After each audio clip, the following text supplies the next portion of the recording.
রাহিম মামা শরবতের গ্রাহকদের জানাচ্ছি আন্তরিক শুভেচ্ছা এবং অভিনন্দন। আমি মাসুদ কবিরাজ। আমার এলাকার ভিতরে প্রতি বছরে আমি 150-200 করে বেল গাছ কিনি এই মামা শরবতের জন্য। এই এই মালটা পাবেন আপনারা।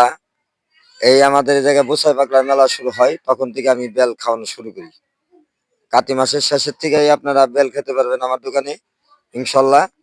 যখন আমি যে বেলটা দেখাইতেছি, এটার নাম বলা হইলো বেলি বেল। এটা বীজটা হলো রাঙামাটির, লম্বা ধরনের বেল হয়, খাইতে খুব মিষ্টি। এটা কাঁচাই খাইতে মনে চাইবে আপনার। এটা ভীষণ উপকারী জিনিস। তা মামার শরবত কি জাতের হয়, আপনাদের সবাইকে দাওয়াত দিলাম। আপনারা আসবেন কালামপুর বাজারে মামার শরবতটা খেতে। আমি ইউটিউব করি, ফেসবুক করি, যাই কিছু করি, এটা হলেন প্রচার উপলক্ষে। এখনো সত্য আছে, আপনারা এই বেলের শরবতটা খেতে আপনারা আসবেন কালামপুর বাজারে। আমার এই জায়গায় সারা বছর পাকা বেল না পাওয়া গেলে, তবে বেলটা পাওয়া যায়।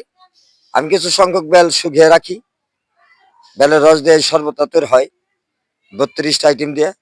তার মধ্যে প্রতি বছর 4 থেকে 5 লক্ষ টাকার বেল গাছ কিনতে হয় আমার। তাই সবাইকে দাওয়াত জানাইলাম, অগ্রিম শুভেচ্ছা জানাইলাম মামার শরবতের। সামনে আসতেছে মাহে রমজান মাস। আমার এই জায়গায় দেশি বেল দিয়ে আপনারা শরবতটা খেতে আসবেন কালামপুর বাজারে। রাখি, ধন্যবাদ, আসসালামু আলাইকুম।